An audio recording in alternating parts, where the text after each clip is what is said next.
Selamat malam, salam dan bahagia, salam Pramuka. Baik, sebelumnya izinkan saya perkenalan diri terlebih dahulu ya Kak. Perkenalkan, nama saya GM Purnama Syagian. Saya dari Prodi PGSD, saat ini menempuh semester 4.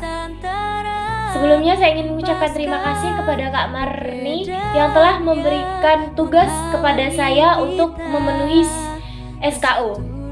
Di sini saya akan melakukan ujian poin SKU ke-12 dapat menjelaskan sejarah kepramukaan Indonesia dan dunia yang diuji oleh Kak Maria Marsiani Tapo. Demi kehormatanku, aku berjanji akan bersungguh-sungguh menjalankan kewajibanku terhadap Tuhan Yang Maha Esa, Negara Kesatuan Republik Indonesia, mengamalkan Pancasila, menolong sesama hidup, ikut serta membangun masyarakat, serta menepati dasar dharma Sejarah Pramuka.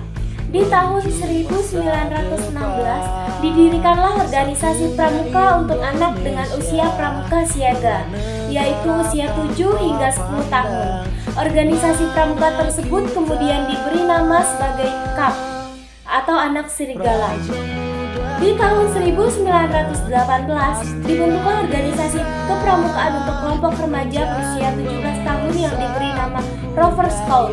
Pada tahun 1922, Baden Powell kembali mempublikasikan buku Roving to Success atau Mengembara Menuju Bahagia, di mana buku tersebut bercerita tentang seorang pemuda yang sesegera mungkin mengayuh perahu sampannya menuju pantai bahagia.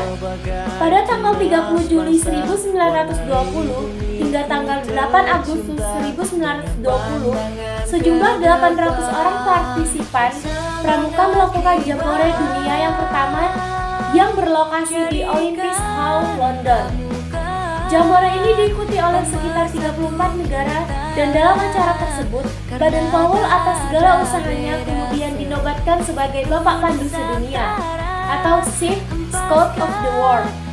Pada tahun yang sama pula, dibentuklah Dewan Internasional Organisasi Pramuka yang beranggotakan 9 orang dengan kota London sebagai kantor kesekretariatan pramuka sedunia.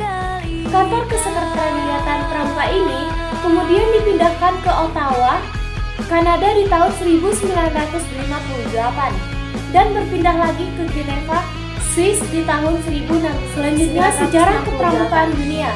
Sejarah pramuka di dunia dimulai ketika Baden Powell membuat buku berjudul Spotting for Boys pada tahun 1908 yang berisi pengalamannya ketika sebagai tentara. Buku itu dibuat sebagai panduan dalam kegiatan perkemahan yang diprakarsainya. Buku itu kemudian populer dan laris tidak hanya di Inggris, namun hingga ke negara-negara lain, yang memicu munculnya organisasi-organisasi pramuka. Namun, masih ditujukan hanya untuk anak laki-laki saja yang dikenal sebagai Boy Scout.